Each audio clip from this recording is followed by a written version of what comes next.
Okay, and we have started the recording. So, 1, 2, 3, can you hear me? Oh, everyone's done. Okay, we're gonna totally cut this part out because. Can you hear me from here? Yeah, you guys don't need to see us being a potato for 20 minutes, but this is awesome. Hi, Robin. Hi, can you hear me? Ah. Okay. Oh look, there's Lauren. Lauren, it worked. It worked. Okay. Are we gonna have microphones? Yes, you are.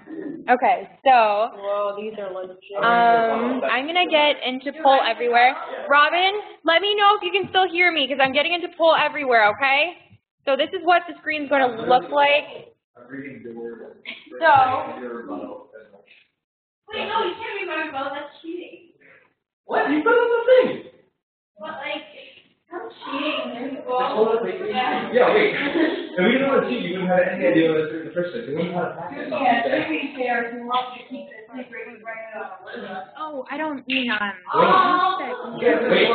not fair. Wait. It should be. It should include screw moving corrected area. We don't need that shit. Like that should be the type of like if the audience is going to enjoy a nice lively debate. Oh, my remote is based largely on like everything. It's so good.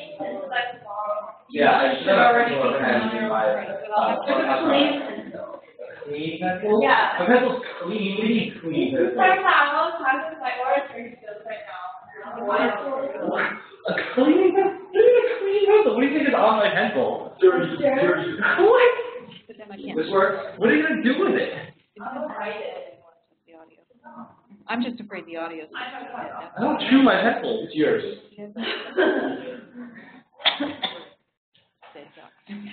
What if? I just want to make sure. I have one I pencil. Oh, I don't care. Oh, no, I'll do whatever you want. And then I could do monitoring. I don't think Having this many knots in the cord bothers me. Yeah.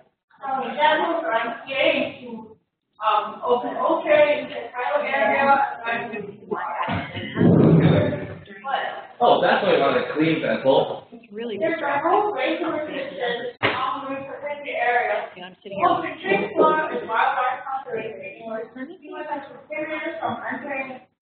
Yeah. However, for live streaming working. Bad news. We need to find a way to shoot my laptop back enough so that the audio cable reaches and the HDMI cable reaches, but at the same time we can see that screen. Okay. So HDMI cable is right here, and it looks like. Is this your power cord? Can take your power cord out. Oh, shrink the image. What happened? Yeah, let's see that, because then maybe we can also see the. May I? Thank you. Okay, so I'm gonna edit this.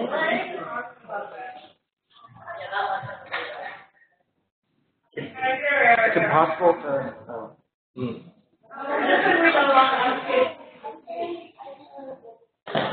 I mean, if I know you were.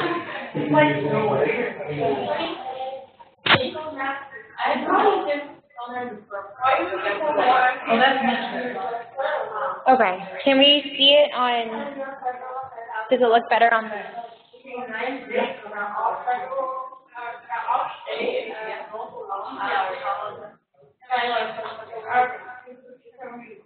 Does it look better? What does it look like?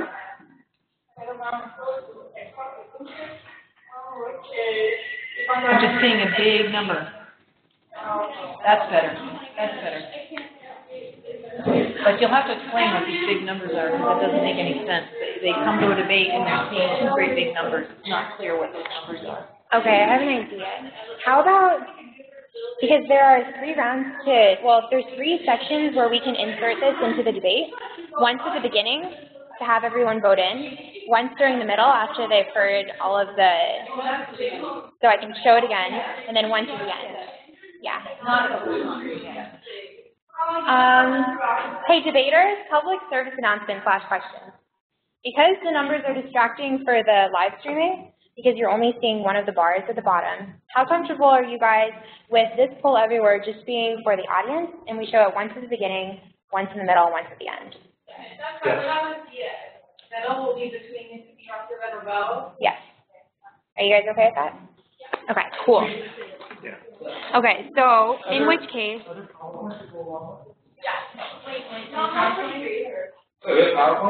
yeah, we have a PowerPoint. Let me open it up. It's just an intro to Shoals Marine Lab and then an intro to. Okay.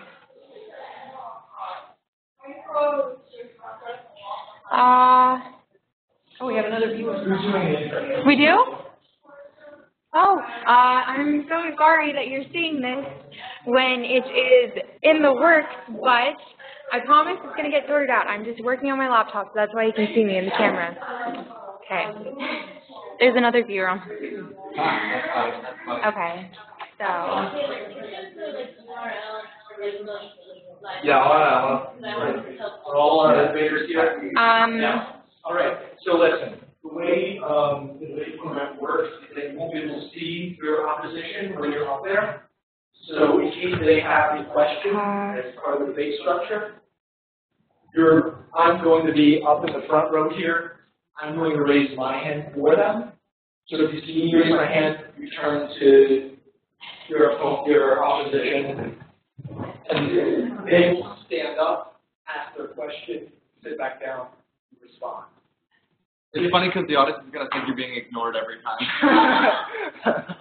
If someone in the audience has a question, Dejan will instruct them to raise their hand like this. Same deal. I tell them to raise their hand. Just hold on to your hand. No, I won't ask any questions. Why are you muted? Exactly. I'll be the front row. I'm only there to speak. No, I told my terrible, all my other emails on my desk.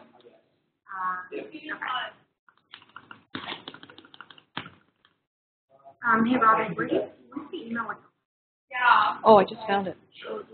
I'll Yeah. So, I was in Going to send that. constructive, 5 minutes.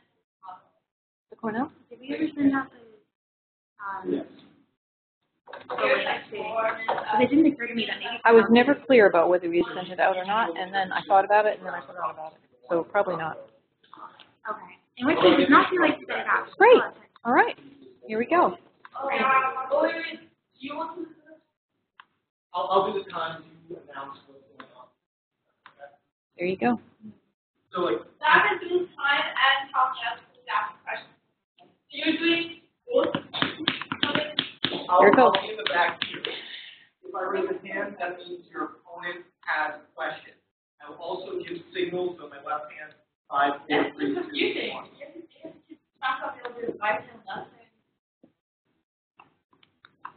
I can't do that.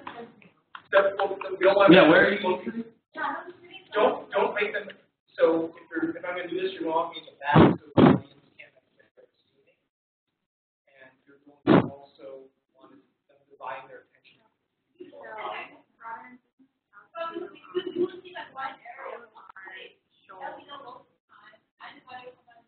Yeah, you two should be next to each other. Debate's starting right now. Color card or something? I can raise Something like that. No, Wait, where's one of your red your red envelopes?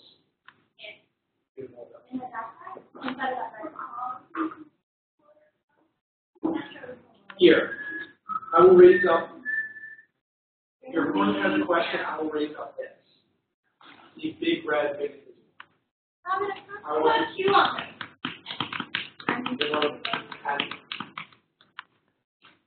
I'm not sure. I know where it's dead. You refuse to borrow a regular pencil from me because you want to run with your mouth. Al. See your second mouth. You want it? See.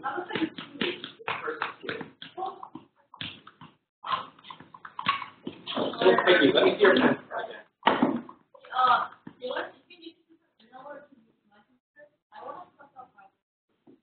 Oh, I have the PowerPoint.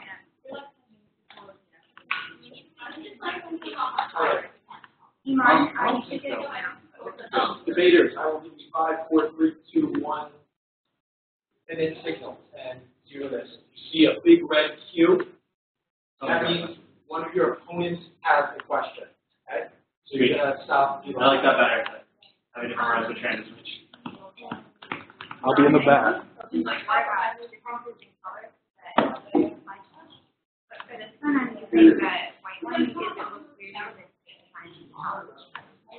Yeah, fine. I'm just trying to figure out why it kicked me out. Started, post, more information.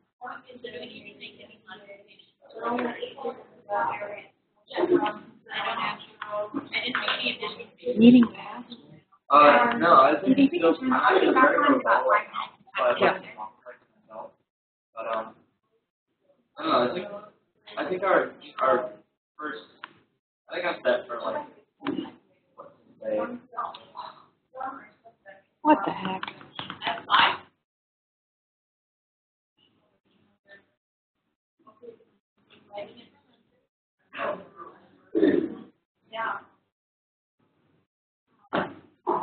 Okay, so you're on video now, but not sound.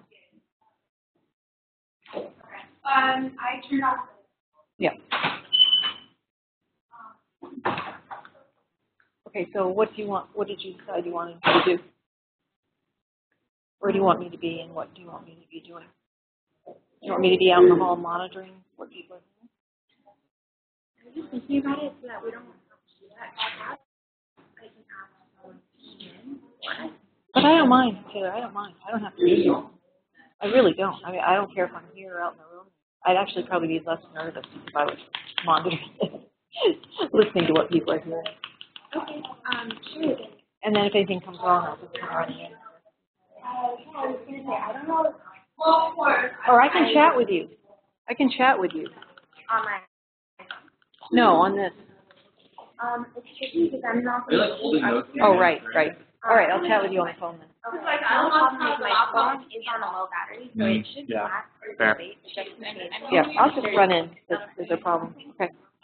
I'm sorry about that. No problem. Everything's fine. So you sent out the email to people? Great. So I sent out an email and that's like, No, I don't. Notebook. and then I sent out an email and I know. It's exciting. At least one person. I saw you calling someone, right, police on the computer. Yeah, that wasn't me, that was Josh. Oh, yeah. He was the one in red. But Okay, Robin answering on the audio. Hey guys, you're public now, so. Keep it clean.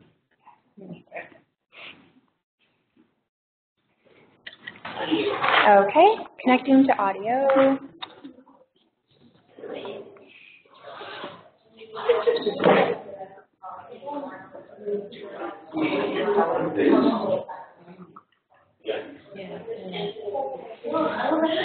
Hi everyone, welcome to our live stream debate.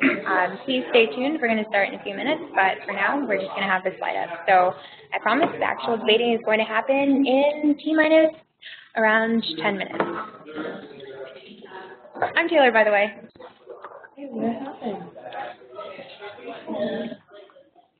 Introduce yourself. I was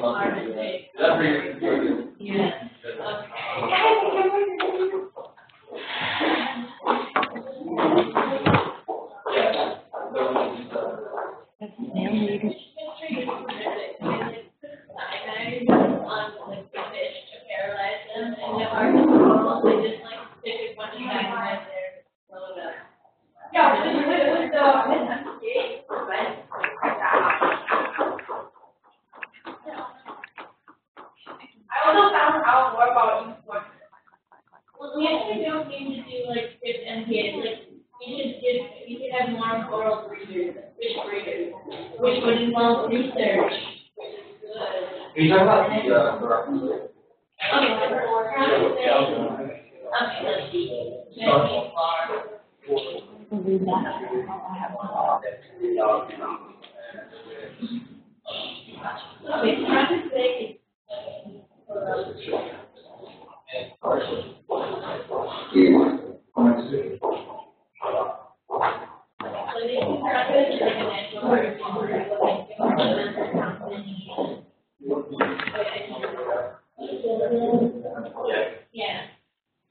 Oh yeah, I think that's not.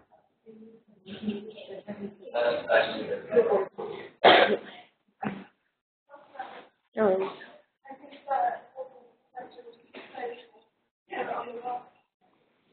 You know what that smells?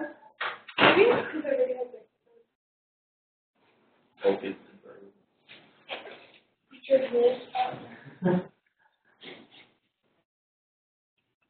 Our room was blaring hot just because they had for some reason, like, something's going on, like, I don't know who it is, but, like, they keep on turning it to cold, so then Liz will turn it to hot, and then I have to turn it back to medium because, like, it gets, heat rises, and I live on the top bunk.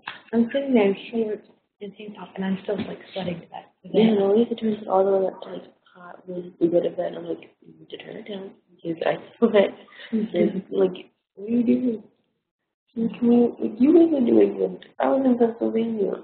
Shouldn't you be used to the cold? Yeah. Or at least they're used to it.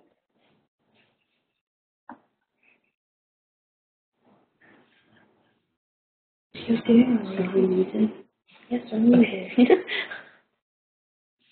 We'll have one of the boys come screaming over here. See if I hear it. It's the audience member sound I'm hearing.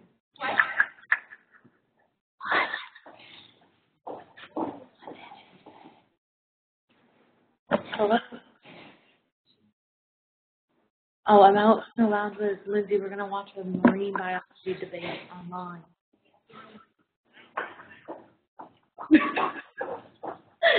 Mom.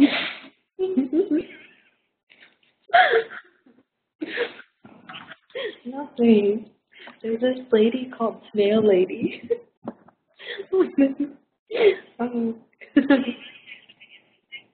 Enlighten me.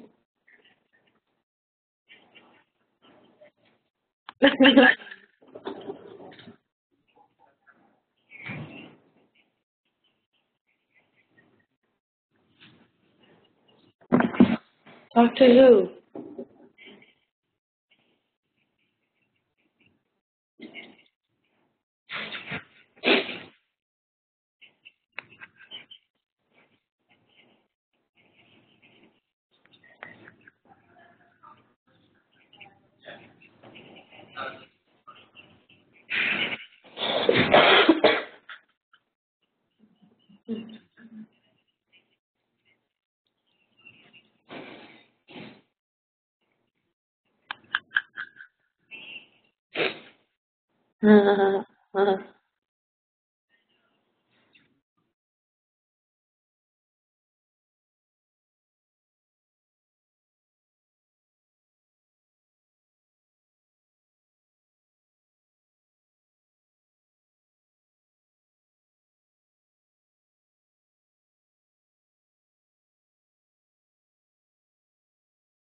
Dad.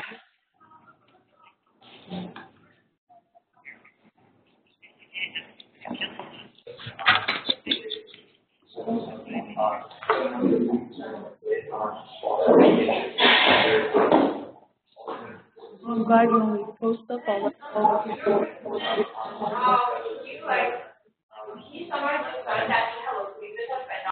Oh,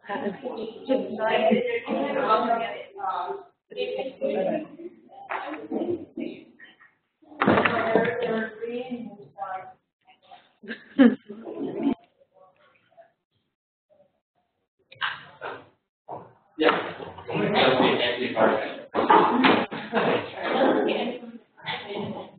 Yeah.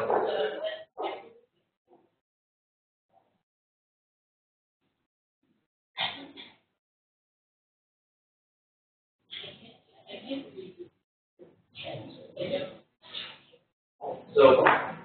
Yeah. Okay, great. We're just gonna double check on the live stream.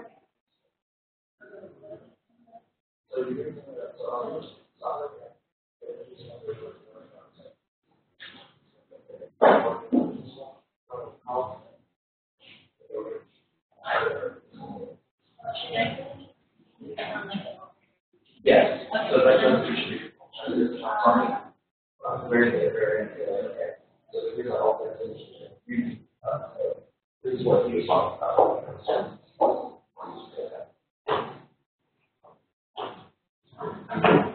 Ethan is going to retreat. So I'll get started in a minute.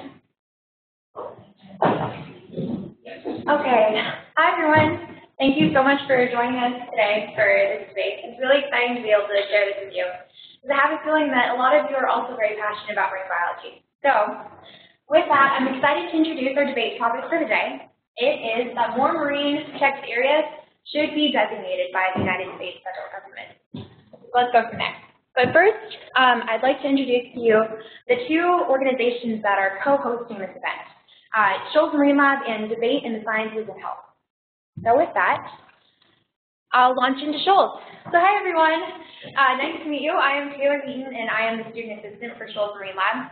I spent 2 summers out at Shoals, both doing the ornithology internship, which was an absolutely amazing and life-changing experience for me. And as it suggests, Shoals is definitely a window to the sea, a sea of opportunities, and a path to the future. So seriously check it out if you haven't already. And so I'd like to talk to you a little bit about Shoals' mission as well. So Shoals, what do we want to do? Why are we collecting a bunch of awesome students, undergraduates and graduate students and staff members out at a marine lab? Well, some of our goals at Shoals Marine Lab are to provide education and research programs that advance the understanding of marine and coastal ecosystems, as well as developing sustainable solutions to environmental challenges.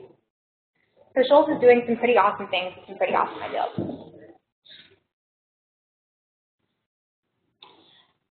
And how can you become a part of Shoals?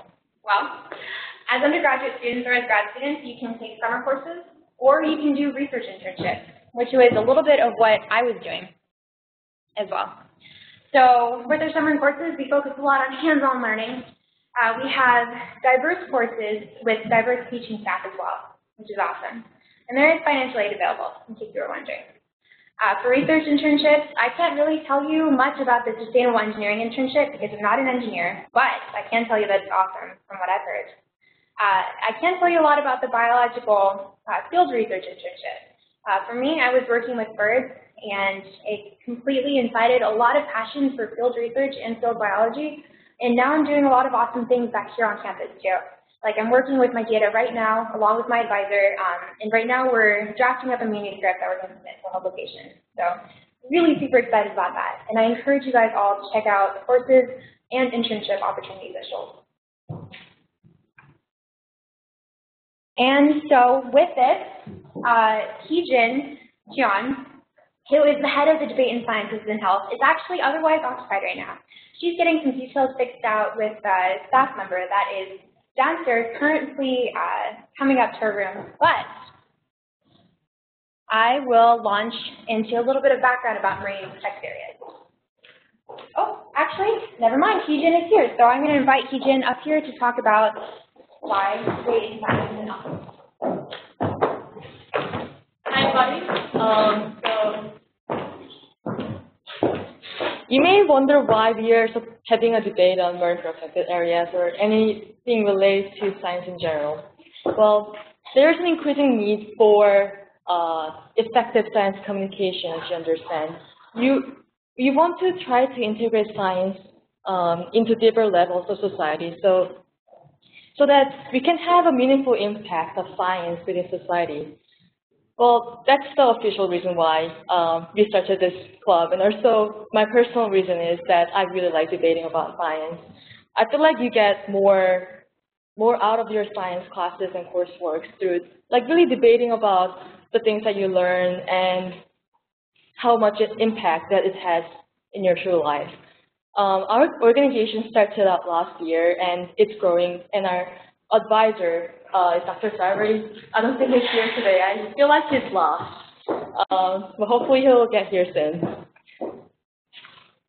Did you go over the MPA? Yeah. You didn't? Okay. Basically, marine protected areas are regions where human activity is restricted so that we can protect the natural marine environment in the area. I'm sure you may have heard about burn protected areas before? No? Yes? Yes, yeah, okay, good. So introducing our debaters. Why don't you guys all come out outside, pronounce your name, Catherine on the affirmative side, Lauren on the affirmative side, and David, negative side, and lastly, Eamon on the negative side.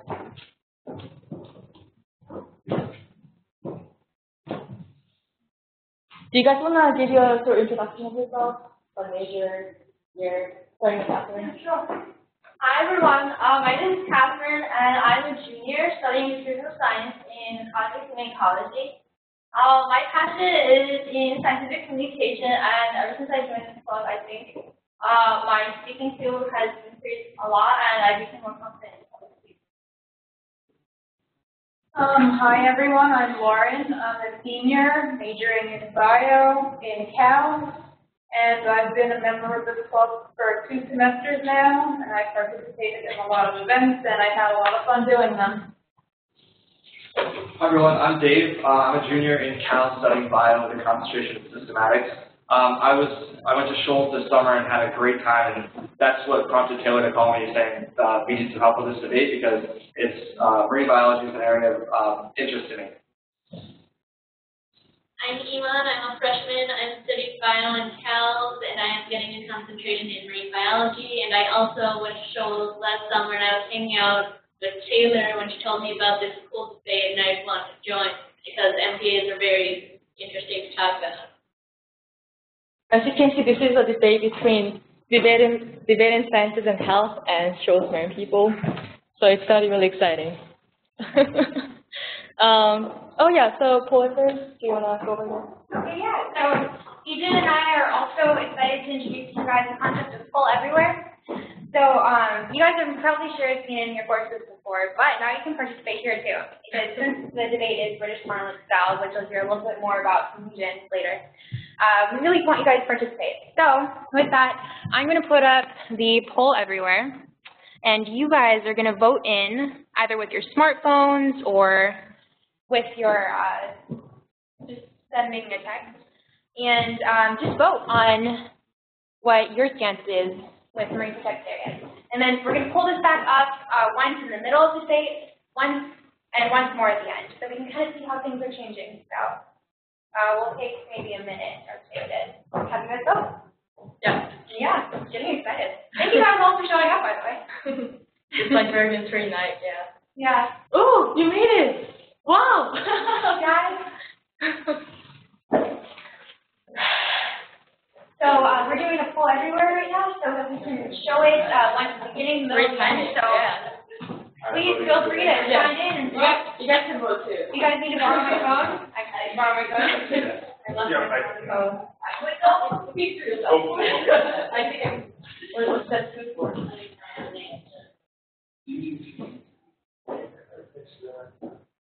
Even our debaters are pulling it. So I wonder if their stances are going to change about the debate. Is it your opinion or? Okay. Yeah. Oh, awesome. Great. Okay. Wow, does anybody know? Oh, No, yes, no, we should not do more funding. Okay. Yes. Can those people who are being through this through live stream, can they also vote? Yeah, I can. Oh.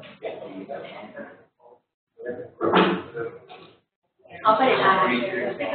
These are like cool. Yeah. Huh? Different actions. Okay, will if you reach sections, or will it just add? But then,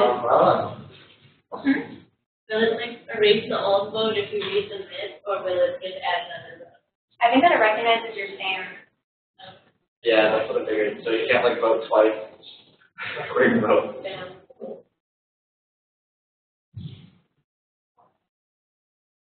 Let me know if you guys still need time for voting.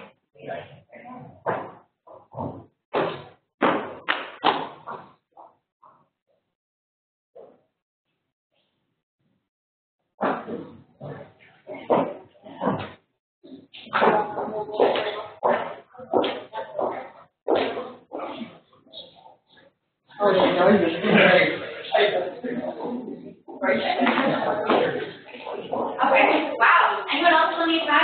Can you guys hear us well? Should we use a microphone? Yes? All right. Okay, wow. Wow. All right, guys, so remember this. So we have 11 votes for yes, 5 for no. We'll see how it changes because we're going to do this once more in the middle. All right. So with that, we're going to hear a little bit about debate structure. And, yeah. So each speaker from each side will have 5 minutes to present their opinions. So they have a really strict time limit. So once their time is up, they're supposed to conclude their sentences and then go back to their seats. What's really fun about this debate style is that you're allowed to interrupt their speech. That's where the British Parliament style comes up. You don't have to speak with a British accent. No, you don't have to speak with a British accent. All you have to do, if you have an opinion or question, stand up or just like put your hand up.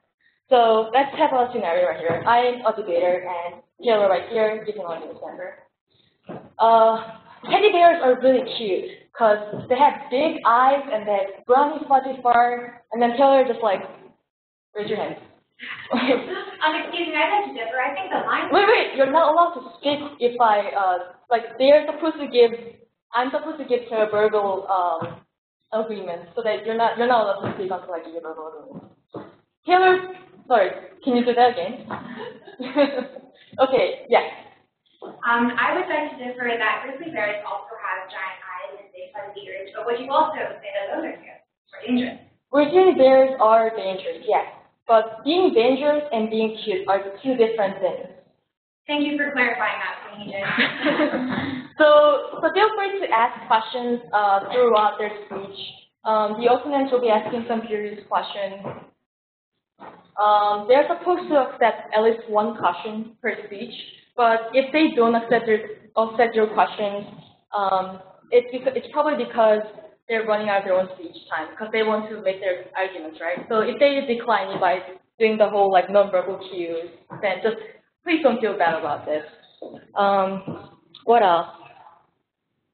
So the first 4 speeches are going to be constructive speeches, which means that it's going to be fact-based, factual opinion. And then the last 4 speeches are going to be logic-based. It's going to be a lot of analysis. It's going to be making logical arguments to connect back to the facts that are already presented before. So that's how we're going to do this debate. Okay. Okay. And for those of you who are live streaming from home, please feel free to enter in your questions into the chat, and then we'll be able to answer them at the end. So direct them at whichever debaters you would like. And we would also like to conclude by saying that these debaters are debating on topics that were assigned to them. So it doesn't necessarily represent their opinions on research areas, nor does it represent anything against federal money going towards research areas. There was that one up there, but I'm really excited. All right, let's go.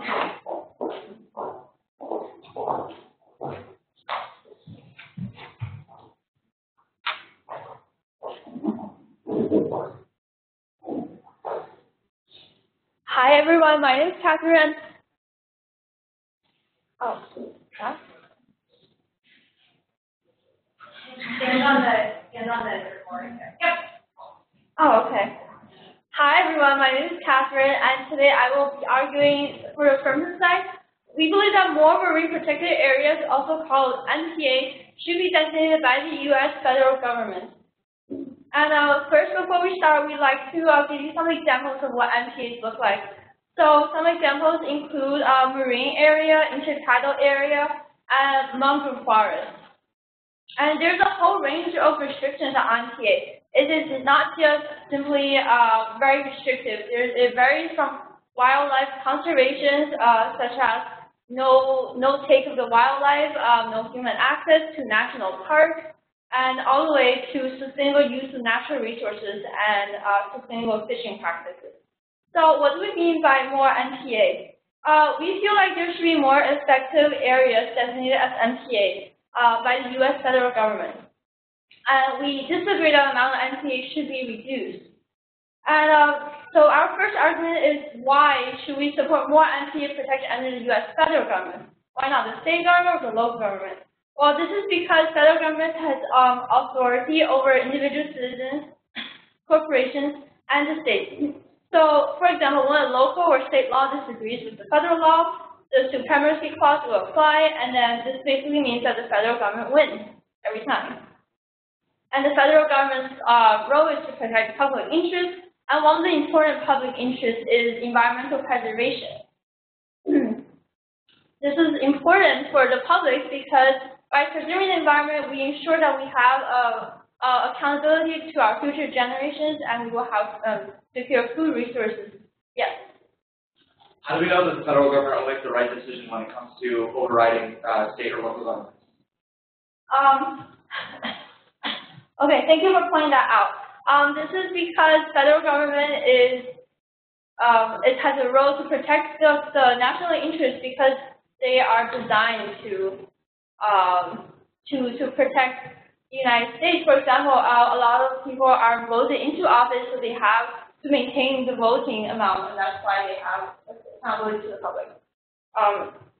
Okay, and so federal governments currently do regulate fishing, oil, and gas extortion from MPAs. However, they are not necessarily banning them.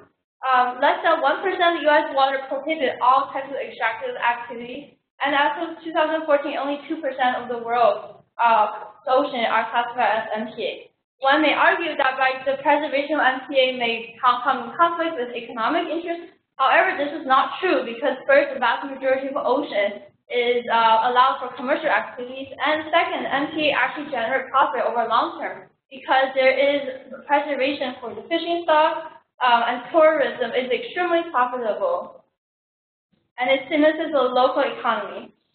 Of course, not all MPAs are suitable for tourism because many parts of the ocean has very delicate biodiversity. However, MPA serves as an important platform for fishing ground. That the world fish catches is actually declining. According to WWF, 2/3 of the world's fishing stock is in jeopardy of declining, and they are being overfished. The UN Food and Agriculture Organization has estimated that 70% of fishing population is fully used. So we have a crisis in the world right now, and MPA serves as a way to reduce this crisis by allowing fish to have a breeding ground and restock the population. And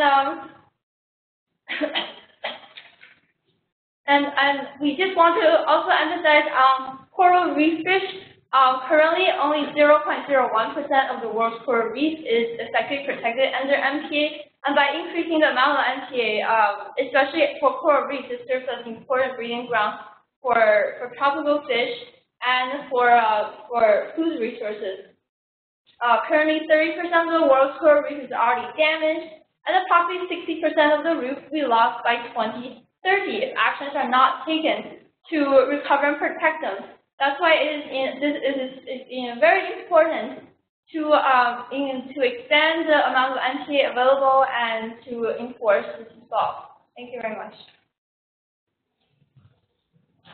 Hi everyone, I'm Dave, and I'm going to be arguing on the opposite side. My team does not believe that we should add more marine protected areas. The federal government should not add more marine protected areas into U.S. waters. We don't believe that MPAs are as effective as our opponents make them out to be.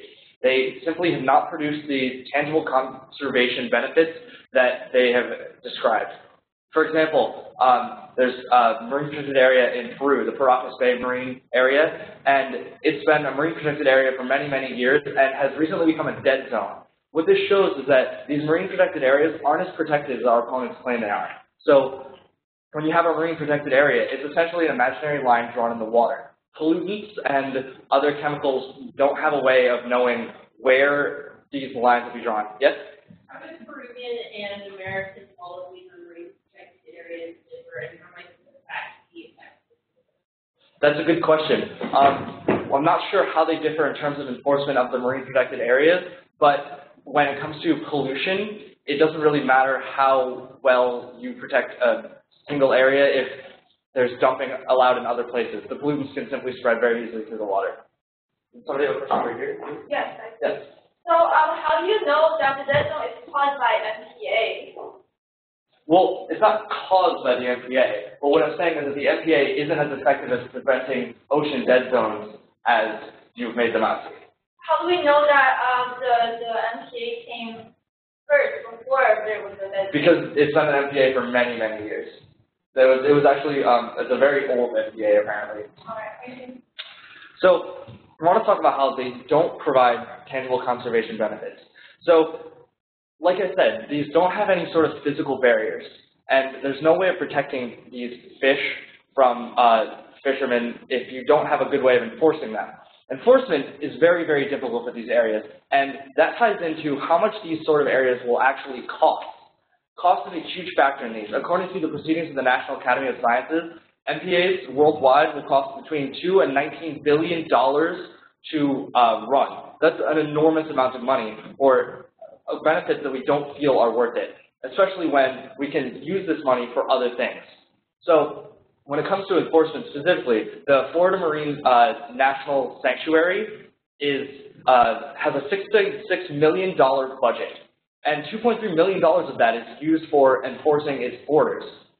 A case study done by the NOAA showed that its enforcement is inefficient and ineffective. And if they're spending a third of their total budget on ineffective enforcement, what's the point? That money can be used in other, better ways. We don't believe that these sorts of approaches to protecting the environment will work in the long term. Finally, how are we to say that the government is the final arbiter, the end-all, be-all decider of how these MPAs will be put into effect? So, like I mentioned earlier in my question, how do we know that the federal government will make the right choice when it comes to overruling local and state governments? When it comes to our fishermen, it's a huge profit, and these people live their lives fishing. And in hard economic times, when there aren't many jobs on the mainland, all they have is fishing. So if you take away these large, large tracts of water and just completely stop anyone from working there, making a living there, then that's only going to hurt our economy. So secondly, there's an example in the Indian Ocean. In the British Indian Ocean territories, there was a Chagos archipelago, and this was designated as a marine protected area. Later, WikiLeaks revealed correspondence between the UK and US government that showed that the reason they wanted to designate this as a marine protected area was to remove and expel the indigenous population. So this shows an example of MPAs being used as a tool for imperialism. And the US government has a military base on this archipelago, and our interests, our military interests, were of course protected at the cost of the environment, which was the whole point of making this MPA anyway. How do we know that the government is going to make the right decision, especially when it's been shown that they have ignored whatever sort of environmental reason they set out to make that MPA in order to protect their own economic and military interests? So, thank you.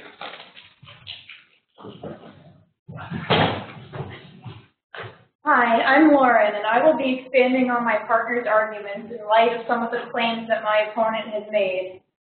My partner has already laid out our basic arguments. Firstly, I'd like to point out that 41% of the United States' waters are currently designated as some kind of MPA, but only 8% of that area is focused on conserving our natural and cultural resources. It is important to note that, yes. Then what's the point of having that much land designated as an MPA? I'm getting to that. It is important to note that there is a huge variety in the purpose of MPAs and regulations placed on MPAs. Some are subject to far more protection than others. The National Oceanic and Atmospheric Administration, the NOAA, has come up with a system for classifying MPAs based on type of protection, along with the permanence and consistency of that protection.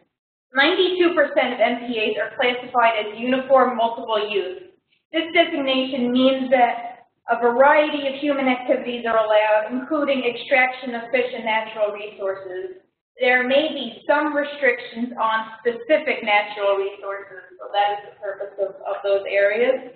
But for the large part, extraction restrictions are low. When I say extraction, I'm referring to the removal of marine life and other natural resources in that area. Now, what about the other 8% of MPA area? There are a variety of designations put in place by the NOAA. Some are designated as no-take, which means absolutely all extraction of natural resources is prohibited, but human activity, even activity that may be potentially harmful, is allowed. Some are no-impact. This is a step up from no-take protection. This prohibits all activities that may be harmful. And the highest level of restriction is no access. And these zones prohibit all human activity, period. 7% of MPAs are no-take, while no-impact and no-access zones make up less than 1% of MPA area. As for the consistency of protection, some areas are only designated as MPAs during certain times of year, while others are more permanent. Some areas are meant to protect an entire ecosystem, while others are meant to target a single resource, habitat, or species complex. For my opponents to complain that all MPAs are a waste of money is completely ludicrous. There is actually very little data available about how much MPAs of various classifications cost to run. Also, for my opponents to complain that MPAs aren't effective at all is just as ridiculous of a claim, especially considering the fact that most MPAs have weak restrictions to begin with and just need better enforcement. But, yes. Would it not make more sense to set stricter restrictions? Stricter restrictions in the areas that on the already designated areas rather than designating ones? Yeah, I agree that we do need stricter restrictions on areas that are already designated. In addition to new ones, just because we have one doesn't mean we can't have the other as well. The fact of the matter is that they are effective when given proper restrictions. Because since the 80s, fish habitats have been decimated, especially near coastal areas, and MPAs with no-take reserves allow resident fish populations to recover, and then recovered populations of mobile fish might spill over into other areas where fishing is allowed. According to a paper published in Science, a network of 5 reserves were established along the coast of St. Lucia to rehabilitate the decimated reef fishing environment. Immediately after the creation of reserves, fishermen reported having to put more effort into catching the same amount of fish. However, 5 years later, total catch per trip had increased between 46 and 90%, depending on fishing gear used. In other words, total biomass nearly doubled in fishing areas adjacent to the reserve. Even though there was a 35% decrease in the area of the fishing ground, fishermen were still rewarded with the benefit of there being more fish in the area. Where is the downside to this result? Well, it costs more money to enforce restrictions in MPAs, possibly, but there's clearly a payoff. Another example of this is George's Bank, an area between Massachusetts and Nova Scotia. After the implementation of such reserves, there was a 5-fold increase in haddock populations, 14-fold increase in scallop populations, and an 800% increase in yellowtail flounder populations. I'd like to mention we have a moral obligation to not screw up our planet completely. We share this planet with billions of organisms, their world too. And we need to use our power over them responsibly, and establishing a greater amount of effective MPAs is one way of doing that. Thank you.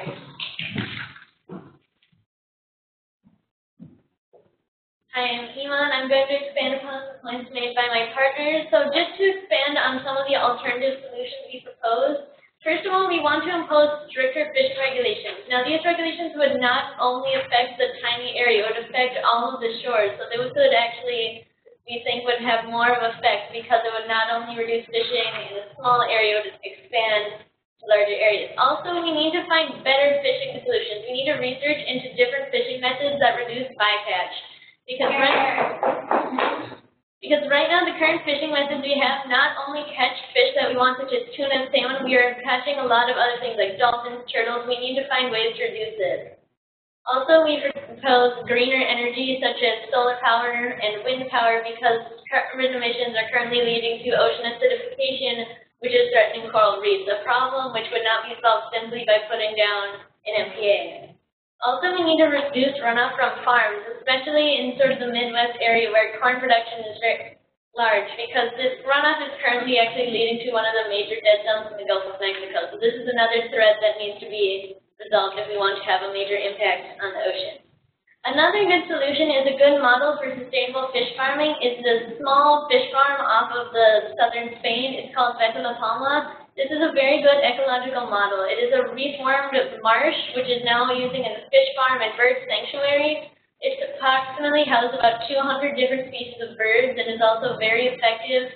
It has completely reversed previous ecological damages that exist there when the marsh was originally destroyed. So we need to have more examples such as this. Furthermore, we just need more research because without research, even if we do have more MPAs, this is another question I posed to my opponents, is how do you know where you are placing these will be effective? One of my best examples is the Hawaiian monk seal, which is something that they were trying to protect and was a very endangered species. They did place an MPA close to shore, which was the supposed feeding ground. However, after further research, we realized that this is not where they fed, so the MPA was completely useless in protecting the desired species. Furthermore, if we do want to protect species, we need to imply regulations that protect species and not the area, because many of these animals will migrate, so protecting them in one small area will not help them in their overall progress. Furthermore, there's also, again, with coral reefs, not only is fishing a threat to them, such as collateral damage from dredging, also the pet trade, which uses practices such as cyanide and dynamite to collect both corals and fish, which are very, very destructive methods. So I propose that there need to be more coral breeders and researchers discovering how to breed these so we do not need to collect them constantly from the wild.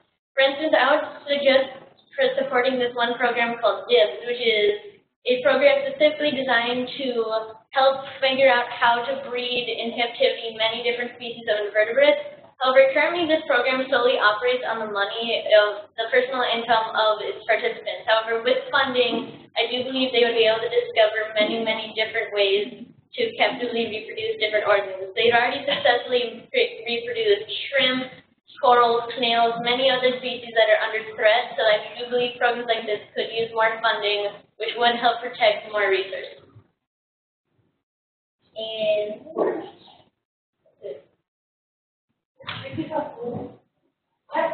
Okay guys, so those were our first 4 speeches. So we're going to open up the poll again. See if any of you have changed your answers. So if you have your smartphones on you, please get them out, and we will do another poll everywhere. So I'm going to keep the same one up. I'm going to grab my phone too.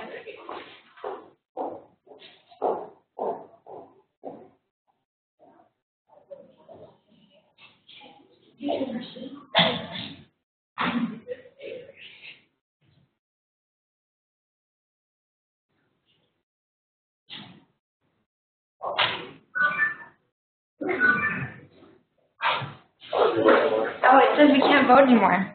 Well, I'm a silly woman. Okay, so I'm going to start up a new poll really quickly. Thank you, Dr. Sarvery, for introducing me to Poll Everywhere. Okay. And so we're just going to get this one set up. Ooh, Poll Everywhere. All right, guys, so a new set of phone numbers. So before it was 11 to 5, so let's see how we're doing now.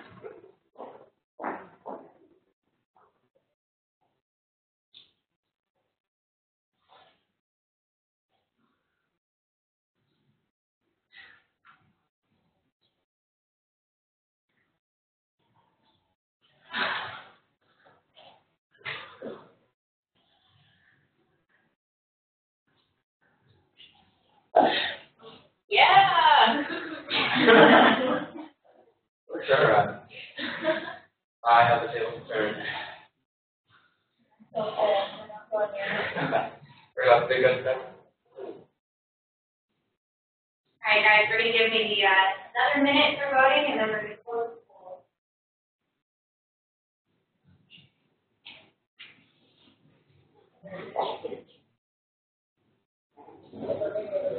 Okay.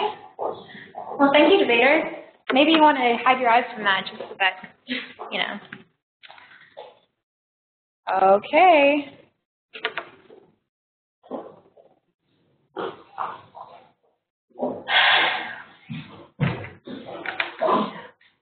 Hi everyone. First, I'd like to respond to their criticism about how we did not mention the enforcement part. They argue that it is almost impossible to monitor the protection. However, with modern technology, this is possible. Currently, remote sensing technology, satellites and drones are regularly being used to monitor MTA areas. And with increasing usage of technologies, this will be cheaper. Yes. Cheaper? Increasing use of technologies that cost billions of dollars, like drones and satellites? What I mean is that with time, such technology will get cheaper.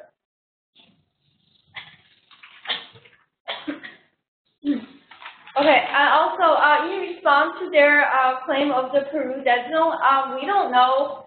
They did claim that MT was placed in before that it became a dead zone. However, we don't know if this is caused by the MT in placement or the lack of enforcement, since they said that it was placed many years ago. The dead zone that is in Peru was caused by the overfishing and the processing of fish that led to excess pollution. It was not due to a lack of food. Okay, thank you for the comments. And they also said that fishermen do not like MTA, and this is understandable because it hurts their short-term economic interests.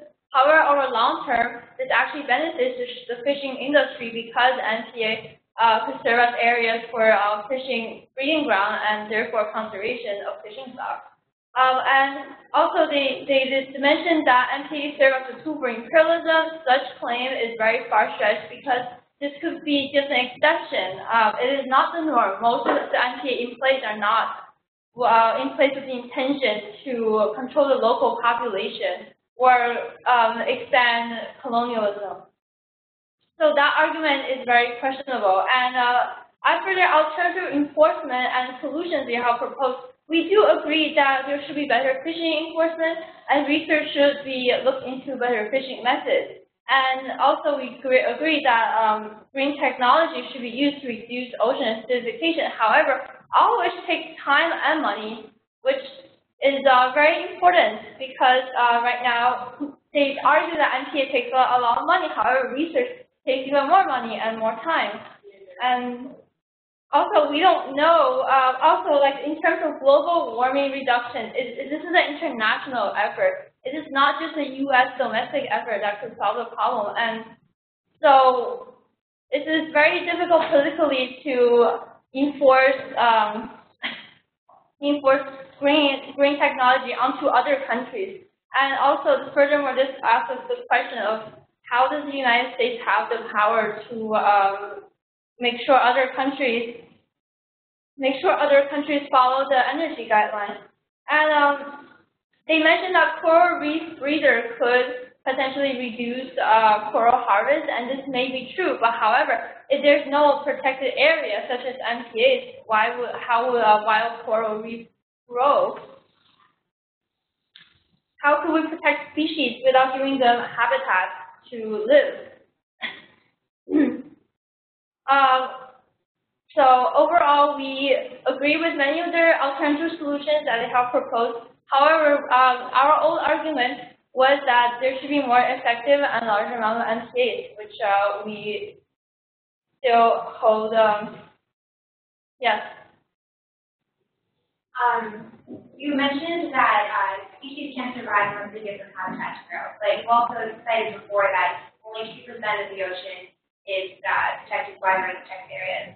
So are you arguing that the species that aren't in the marine protected areas right now cannot survive? Of course not. I'm not arguing that. I'm just saying that by increasing the amount of MTAs, we could better protect species such as coral reef. Yeah. Is MTA the most direct way to help the bird ecology? This really depends because sometimes you could just enforce laws to reduce fertilizer overrun and protect a certain marine area. However, like compared with reduction of global warming, MTA is definitely a better alternative because it requires less political collaboration and it is like more direct. Yes. Okay, my time is up, and thank you, everyone. Okay, so I'd like to cover some topics. that our opponents brought up and some questions that were brought up. First, the biggest thing that they brought up was that only 8% or of 92% of the MPAs are called, what was it?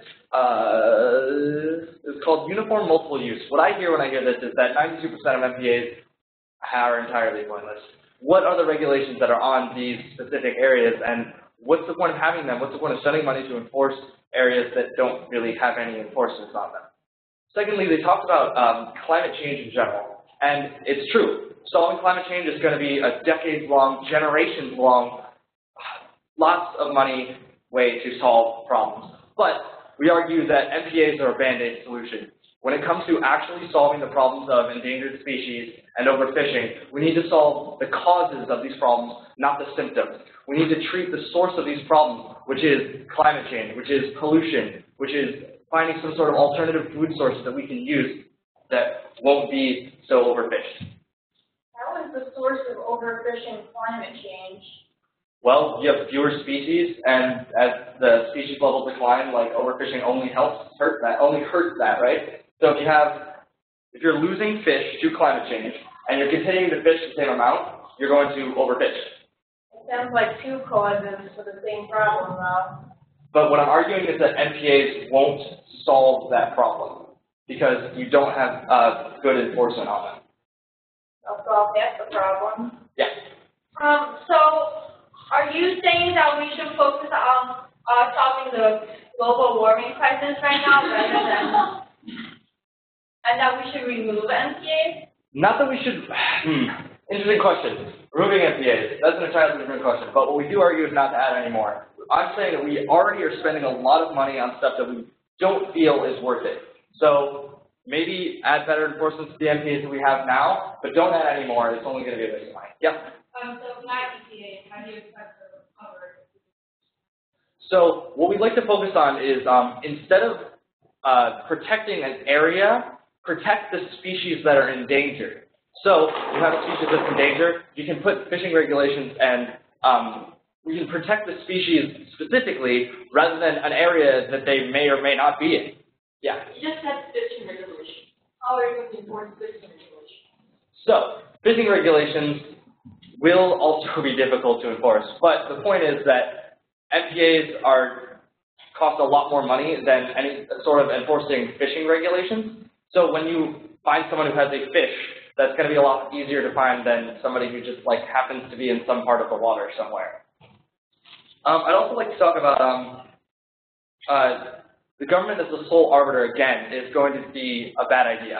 Because when you have only the federal government included in the decision-making process about these MPAs, you're ignoring the fishermen who have a right to be interested in these areas. Because regardless of whether or not this is sort of like a private economic concern, it's still important to us because we're not saying that only money should matter, but that the livelihood of people should be included in the decision-making process about MPAs. We argued before what was the most effective way to stop fishing, and again, that has to do with protecting species rather than using MPAs. So another question that Catherine asked was, what right do we have to police other people's waters? That's a good question, and the answer is that we have a right because fish don't have political or national affiliations.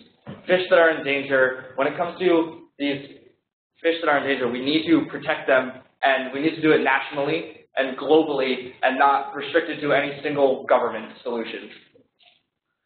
And last but not least, we need to talk about how tourism was brought up as an economic solution. How is a tourism industry going to completely replace the money that's brought in from the fishing industry? That's a question I'd like to leave that with. Thank you.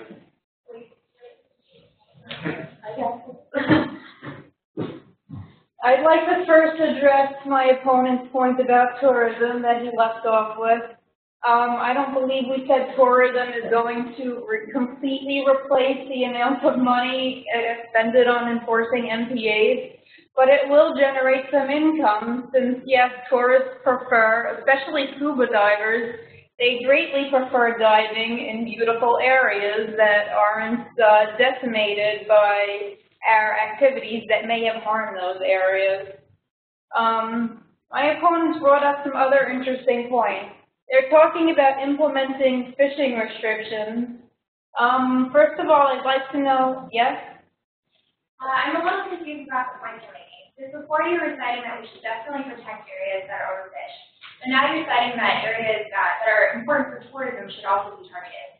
Are you saying that we should only target areas that are good for tourism, or just blindly shoot I at areas? believe we should target both because MPAs, as defined in the beginning of this debate, do have a variety of usage, whether it's protecting the marine life and resources that are found within them, or protecting the natural heritage of the area, you know, and divers do like to experience that for themselves, so they're awesome. And my opponents are talking about implementing fishing restrictions, and I'd like to know, where are they getting this data that fishing restrictions are so much cheaper than MPAs? And furthermore, I don't believe, yes? It comes with the ability to enforce things. So find someone with a fish, that's a lot easier to say, okay, you have this fish, you're getting a fine, rather than you're in this part of the water, you're on a boundary of maybe an MPA, you have half the fine. It's easier to enforce, is the answer. Or do you have actual numbers for that, or are you just projecting? Because if I saw someone in an area of water, I could say, you're fishing in this area, you shouldn't be there, as opposed to going up to their boat, checking what kind of fish they have, and then fining them.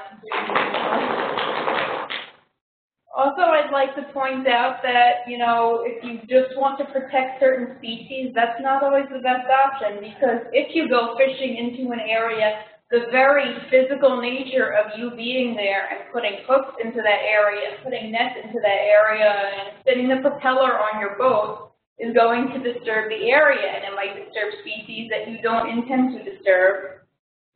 And also, yes? That was the entire point of the argument of how we need to find better, more ecologically safe fishing things so that we can still have the fish we desire, but we would not be causing so much ecological destruction. Okay, and then you went on to talk about how we should only be focusing on protecting certain species and not others, because that would be cheaper. And I'm pointing out we should be protecting all species in these MPAs. That's the whole point of them. My opponents also claim that we spend money to, and I quote, we're spending money to enforce something that is poorly enforced.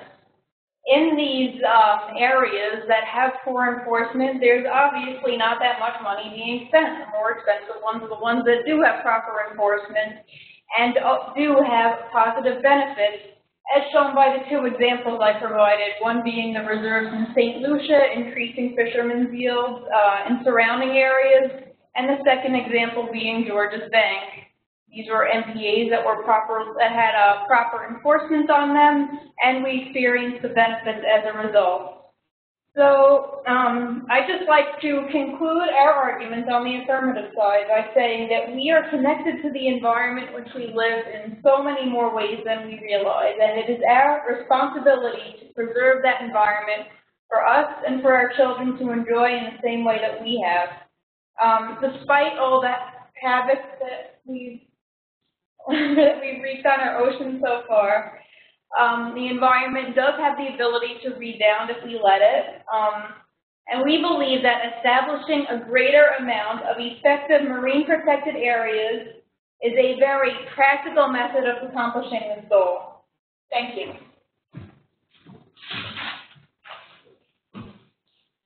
Okay, just to wrap up a few other points to make, one of the comments that my opponents make is that using other solutions such as stricter fishing regulations would take too long.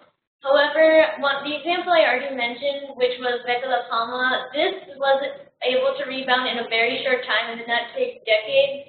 However, I would also like to pose that slapping an MPA in a small area on the map is also going to take a tremendous amount of time. However, we must do something. And as we already mentioned, many of the MPAs are ineffective. For instance, the other 92% that are not being used for ecological benefit, these are not going to be helping the massive area. And furthermore, about how we only want to protect certain species, how we do need to choose the species we protect carefully. For instance, keystone species. These are species that are known that should their populations be affected, it would cause major cascades in the rest of the ecology. For instance, sea otters, kelp, there are many different examples of species that need specific protection in order to keep their entire ecosystem in place. So that is a way we can protect the entire ecosystem without causing massive economic costs. And then, furthermore, as for the cost of, yes? So I agree with the points that you're making, but in terms of the value of marine protected areas for attracting this attention to marine conservation concerns, because my impression is that people care more when they hear something about a national park versus hunting regulations. Would you say that's synonymous with marine protected areas and fishing regulations? What I'm trying to say is how important are marine protected areas to making people care about marine conservation? Well, as I do believe that marine protected areas are important for making people care, couldn't we also use this to, instead of making more of the same semi-effective marine protected areas, couldn't we also argue about how we can advocate for improving pre-existing marine protected areas, and that could also spark interest. And then, furthermore, I do believe that also, although it is important to gather the attention of the population, we would also need to make sure it's not just something to get the attention of the public and also is causing actual change. Furthermore, as for the cost, addressing the cost of stricter fishing regulations, the things we can use to enforce stricter fishing regulations can be tacked on to pre-existing programs such as the lifeguard, coast guard, other ecological officers that exist. For instance, another example could be more sustainable farming or fish farming regulations, and this could be used through health inspectors, which already exists. It's a program we could simply add some sort of ecological or green requirement that they must pass to have their farm. So we can just add other requirements to pre-existing programs, which would not result in an tremendous increase in cost, where to create a marine protected area would have much more resources needed to do it. So furthermore, as you've already stated, as many of the marine protected areas are, they are ineffective, and so instead of expanding them, we should work on reinforcing and improving our pre-existing marine protected areas, research, the alternative solutions we already mentioned. Furthermore, education, as Taylor brilliantly bring up, we need to get the interest of the public. We need to put protecting the ocean in the focus of the public through education. This needs to be in the forefront of our minds, and that is definitely important. And also, the MPA would not stop, as we mentioned, this is a global issue. However, an MPA would only have a very small local solution. However, some of the other problems such as global warming, runoff, pollution, many of these other things can carry beyond the coast of the United States. So we do need to address these other issues, for it would not only affect our local fish populations, but the global ones as well. Okay.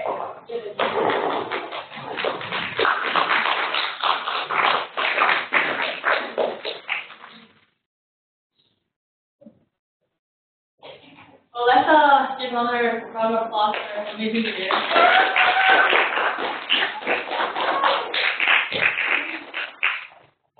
Okay, guys, last poll everywhere. Now I know to make a new one. Oops, that's the wrong browser. Okay. Please stand by.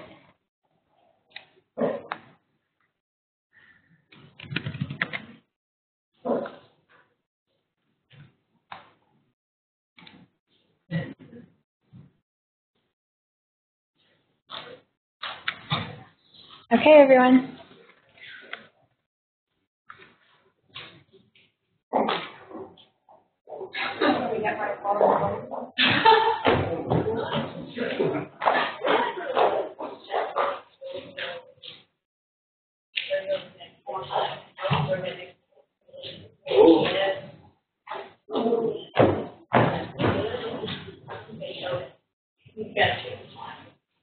Oh boy. Oh boy. Oh, this is like. Yeah, there we go. Oh.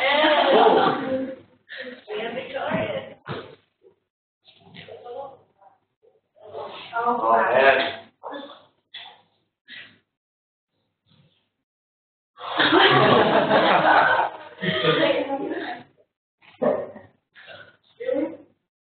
There's 16 people in this room, so take that there. Oh no. I have a phone, but I don't have gate. The share phone would be tied. We're in a technological disadvantage.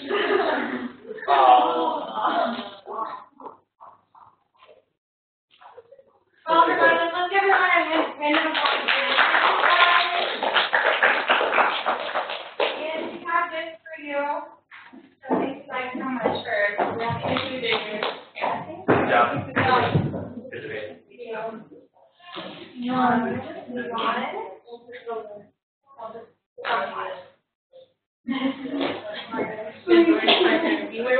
You know, we did our best, and we were He one did vote get up out, here too. so Eden is head of the debate team, of course, and thank you so much for that. yeah, we're sitting on your side. Of course.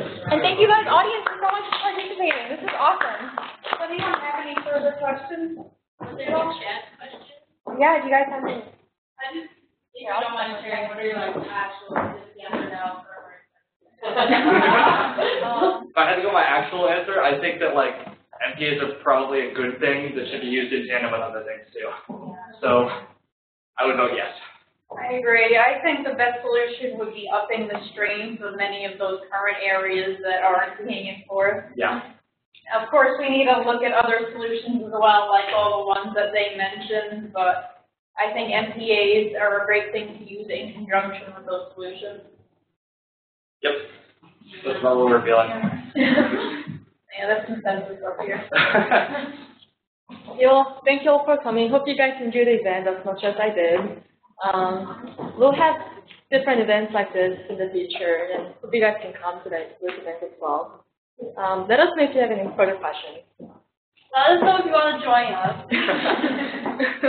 Oh, and let me know if you're interested in the Shoals stuff. Yeah, go Shoals. Oh, yeah. Great. Yeah, go Shoals. Shoals is awesome. So come talk to me after, and I can tell you more about it and tell you more about how you can learn about marine conservation issues too. So thank you, guys. Great. And thank you guys for tuning in. So see you later. Yeah, we were way ahead of them. No one asked me that was new. Yeah. I'm like,